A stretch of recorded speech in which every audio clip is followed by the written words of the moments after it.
Et bonsoir à tous, et quel plaisir de vous retrouver pour parler de foot. C'est aussi pour ça que j'ai fait cette chaîne, je vous l'avais dit, j'allais prendre plaisir à parler de sport lorsque j'en aurais envie. Et là, clairement, ce match France-Finlande, il m'a clairement donné envie. Alors, je vous apprends rien, ça fait quelques matchs que l'équipe de France, ça produisait un foot qui faisait peine à voir, qui franchement était même limite devenu inquiétant. Et on était très loin de la sérénité que pouvait dégager l'équipe de France lors de la Coupe du Monde 2018. Et on commençait sérieusement à se demander, mais comment c'est possible de faire un jeu aussi médiocre avec une équipe de rêve comme celle-ci? Et quel plaisir ce soir de voir l'équipe de France prendre du plaisir à jouer au football en fait. Littéralement, ça m'a fait kiffer. Donc je me dis, bah let's go. On va en parler ensemble dans une vidéo sans aucune prétention. Faut savoir que je suis le plus grand footix du monde, les gars. J'ai aucun talent d'expertise en foot. J'ai juste envie de partager avec vous ce match que je viens de regarder. J'ai pris du plaisir à le regarder et je vais vous expliquer ce qui m'a donné plaisir et ce que j'ai kiffé et quelle attitude j'ai kiffé. Et croyez-moi, on va parler de Karim Benzema parce que quel joueur exceptionnel. Alors déjà, on va pas se mentir, dans les toutes premières minutes du match, j'ai un petit peu eu peur. On va pas se mentir, je me suis dit, oh là, qu'est-ce que ça va donner ce match ? Est-ce qu'on va vraiment réussir à rentrer dedans? Parce que pendant les 10-15 premières minutes, ça m'avait pas l'air fait, honnêtement. Alors, en plus de ça, j'avais cru entendre sur Twitter, etc., que la composition et le modèle d'équipe qui avait été choisi par Didier Deschamps faisait clairement flipper pas mal de monde, parce que je crois que c'était le modèle qu'il avait utilisé contre la Suisse en première mi-temps lors de l'Euro, et franchement, ça avait clairement pas porté ses fruits. Mais finalement, on va pas se mentir, ça a plutôt bien fonctionné. Il y a beaucoup de gens actuellement qui sont forcément très inquiets du coaching de Didier Deschamps et je pense que là, il va réussir à rassurer une bonne partie du public. Bon, même si bien sûr, il faudra très certainement confirmer un seul match, ça va vraiment pas être suffisant. Par contre, dans ce match, moi les gars, il y en a trois qui m'ont fait rêver dans le match. Si je devais mettre un top 3 des joueurs qui m'ont fait halluciner dans le match, je me suis dit, putain, là, ils font vraiment un gros match. Forcément, on va parler de Griezmann, qui est doublé, qui est buteur, qui effectue un doublé pendant ce match. Donc ça fait plaisir de voir Griezmann enfin réussir à marquer. C'est vrai que on se doute que ça a été une période très compliquée pour lui récemment. Donc ça fait plaisir de voir qu'il prend du plaisir à jouer au football. Ça a été très efficace de le voir jouer en duo avec Karim Benzema qui va être également dans mon top clairement de cette soirée. Karim Benzema qui a été incroyable. Franchement les gars, Karim Benzema je le trouve incroyable moi depuis longtemps maintenant et même depuis son retour en équipe de France du manière générale.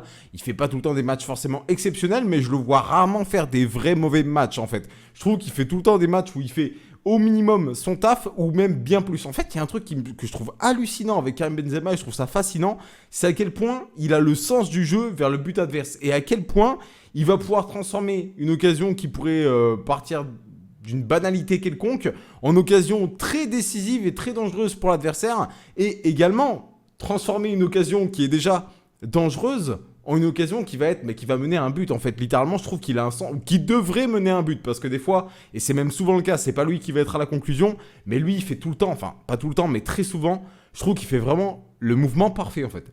La passe parfaite, le mouvement parfait, l'appel parfait. Enfin honnêtement, je le trouve super fort de ce que j'en vois de moi, de mon voilà. Après encore une fois, je suis vraiment loin d'être un expert, mais je le trouve super fort en équipe de France moi, Karim Benzema. Et là ce soir, tout particulièrement. En plus, ce que je trouve dingue avec lui, c'est qu'il est hyper altruiste dans le jeu. On pourrait croire que ça va être quelqu'un qui va vouloir absolument marquer, mais pas du tout finalement. C'est vrai que quand on regarde bien, notamment ce soir, il est hyper altruiste. Il est généreux quand il joue. Il y a pas mal de fois, notamment sur le deuxième but de Griezmann, où il pourrait tenter la frappe après un joli mouvement, un joli dribble de sa part. Mais non, il va aller chercher la bonne passe. Alors je pense qu'il y a aussi le fait qu'il y a énormément d'expérience derrière ce joueur. Il commence à être âgé, Karim Benzema.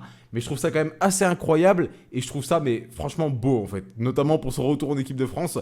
De voir qu'en plus d'être bon, il est altruiste. Et ça, j'aime beaucoup. Et je pense que ça va faire taire pas mal de bouches au fil du temps. Et d'ailleurs, il y a quelque chose que personnellement, je n'aime pas du tout. C'est que souvent, et ne serait-ce que l'autre soir, on va mettre en tort Karim Benzema. Et on va dire, là, sans Karim Benzema, avec Giroud, on aurait gagné. Mais c'est tellement deux footballs différents, je trouve, avec Karim Benzema et avec Giroud. Ça n'a rien à voir. Autant, je dis pas que la France est meilleure avec Benzema ou meilleure avec Giroud. Mais franchement, je vois vraiment pas comment on peut tout le temps tomber sur le dos de Karim Benzema avec les matchs qu'il fait. Moi, personnellement, je comprends pas. Je pense qu'il y a des raisons extra-football en fait, parce que sinon je comprends pas, honnêtement. Je trouve que dans le foot, dans ce qu'il fait, en équipe de France du moins, lorsque bien sûr il va avoir des ballons, hein, parce qu'il y a pas mal de matchs là où il jouait, il avait 0 ballon. Et même sur le peu de ballons qu'il a, généralement, il est à la limite décisif dans une passe. Généralement, ça avait été le cas dans le dernier match, mais franchement, dans le peu de ballons qu'il a, lorsqu'il a des ballons, bah encore une fois, je le trouve mais extraordinaire. On va bien sûr être obligé de parler de Griezmann, ça fait plaisir de voir Griezmann faire enfin un bon match, bordel, et un bon match. D'ailleurs, pas que offensivement, comme d'habitude, il fait des bons retours défensifs, hein, ça il l'a toujours plus ou moins fait, mais c'est pas vraiment ce qu'on va demander à Griezmann de base, en tout cas quand on l'a dans la tête, et notamment moi qui suis clairement footix, quand tu me parles de Griezmann, je me dis un joueur qui va les percuter, qui va aller de l'avant et qui va créer des actions offensives, et franchement, bah ça fait très longtemps qu'on n'avait pas vu ça de la part de Griezmann, et honnêtement, même quand je l'ai vu titulaire ce soir, je me suis dit, à mon avis, ça risque d'être un match, mais décisif, pour la suite, pour lui en fait en équipe de France, parce que là il enchaîne quand même beaucoup de mauvais matchs. On sait qu'en club ça n'a pas forcément été évident. Du coup je me suis dit mais combien de temps il va rester titulaire vraiment? Et il était encore titulaire ce soir et franchement bah heureusement qu'il était là, heureusement qu'il était titulaire. Le duo Karim Benzema, Griezmann, mais c'était incroyable, c'était magnifique. Alors je vais en glisser une rapidement aussi, j'ai vu beaucoup de gens sur Twitter dire bizarrement lorsqu'il n'y a pas Mbappé, l'équipe de France joue bien. Personnellement, je pense pas que ça soit dû au fait qu'il y ait Mbappé ou pas. Alors même si Mbappé, lors de son dernier match, il avait été ultra perso, et je pense qu'il avait été peut-être un peu trop perso, à pas faire assez de passes, mais je pense pas que ça soit dû au fait qu'il n'y ait pas Mbappé que la France fait un bon match. Mbappé, pour moi, c'est vraiment un excellent joueur, et un joueur d'excellent avenir, même pour l'équipe de France. Franchement, aujourd'hui, tu vois, bon, Martial a fait un bon match, hein, mais je pense que Mbappé aurait fait un aussi bon match que Martial. Enfin, en tout cas, en tant que spectateur qui aime bien Mbappé, j'en ai l'intime conviction. Vous me direz ce que vous en pensez dans l'espace commentaire, ça m'intéresse honnêtement. Théo Hernandez, du coup, que je connaissais pas, mais il est incroyable, lui. Pourquoi il n'est pas tout le temps titulaire en équipe de France, ce joueur? Il est trop fort. C'est du coup un arrière-gauche, mais il est percutant, mais ça fait trop du bien. Alors il a fait une fin de match un peu moins lucide, on va dire, avec des passes ratées, et notamment des passes en retrait. Ça a failli nous coûter un but d'ailleurs à la toute fin du match.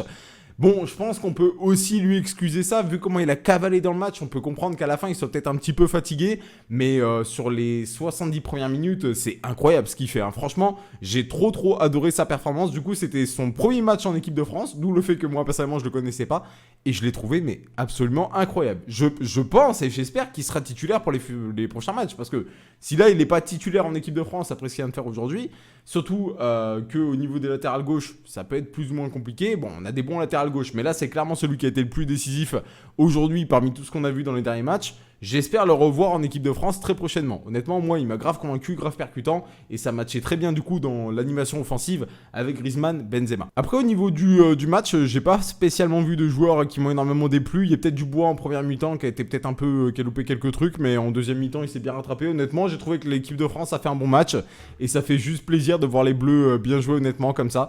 En tant qu'amateur de foot, ça fait longtemps là, du moins au niveau de l'équipe de France, qu'on n'avait pas vu un match où l'équipe se libère autant et s'amuse autant. On aurait peut-être pu parler de la deuxième mi-temps contre la Suisse, mais bon, bah, ça a mal fini. Donc j'ai été très content là pour le coup que ça finisse bien, même si on est peut-être assez chanceux à la fin qu'il n'y ait pas penalty, je sais pas trop. En tout cas, bon, de toute façon, ça aurait probablement pas changé la fin du match. Par contre, moi, il y a quelque chose qui m'a choqué, c'est le nombre de corners qu'on a eu. On a eu un nombre de corners, mais fou, je pense qu'on a eu genre 8 corners dans le match, et peut-être des coups francs aussi placés comme des corners. Et c'est dingue parce que bah, il n'y en a aucun où on a été décisif sur le jeu aérien.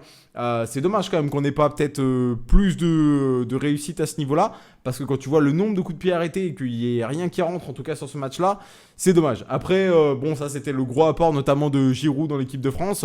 Maintenant, on va pas se mentir, hein, moi je vous le dis les gars, si on a un Benzema qui nous fait des matchs comme il nous l'a fait aujourd'hui, ça me dérange pas d'être un peu moins bon sur les coups de pied arrêtés sans la présence de Giroud. Mais est-ce qu'on n'aurait pas peut-être d'autres joueurs qui peuvent faire le taf dans la surface à ce niveau-là, ou peut-être jouer en combinaison dans ce cas-là si ça marche jamais en coup direct? Vous allez me dire ça dans l'espace commentaire. En tout cas, voilà, petite vidéo sur le football. À la base, je vais pas vous mentir, c'était pas prévu. Vous avez été quelques-uns, vous avez été nombreux à me demander sur Twitter. C'est complètement faux. Vous avez été 2 à me demander sur Twitter de faire une vidéo sur le match. Honnêtement, c'est avec plaisir que je vous le fais. Cette chaîne réaction, elle est là pour ça aussi. Et puis, bah voilà, c'est sans aucune prétention comme d'habitude. Juste pour partager mes plaisirs. Les joueurs que j'ai kiffé voir ce soir, honnêtement, c'était beau. C'était un beau match. Ça fait plaisir de voir ce match-là d'ailleurs. Avec beaucoup d'animation offensive. Défensivement, alors j'ai toujours des doutes, défensivement, on va pas se mentir, même si il y a 2-3, il y a eu des meilleures choses de la part de Varane et de Kimpembe. On a toujours des doutes défensivement, et je pense qu'on a clairement pas assez vu en fait d'animation offensive de la part de la Finlande pour vraiment dire ça va mieux en défense. En tout cas, pour l'instant, je pense que c'est un petit peu juste de mon côté. Vous me direz ce que vous en pensez. Mais du coup, très content parce que pour une fois, justement, c'est nous qui jouons chez les adversaires et pas les adversaires qui jouent chez nous et on les laisse pas avancer à l'infini. Donc honnêtement, plutôt content là-dessus. Voilà, j'espère que cette vidéo vous aura plu les gars. Moi je vous laisse ici. De toute façon, le but de cette chaîne, hein, c'est de faire des réactions sans prétention. Et faut faire des vidéos également pour continuer à faire monter un petit peu la chaîne. Donc voilà, une vidéo supplémentaire sur le foot. Faut bien se lancer tôt ou tard, ça me fait plaisir. J'espère que ça vous fera plaisir aussi. Et sur ce, moi je vous souhaite une excellente soirée. Portez-vous bien, prenez soin de vous. Bye bye.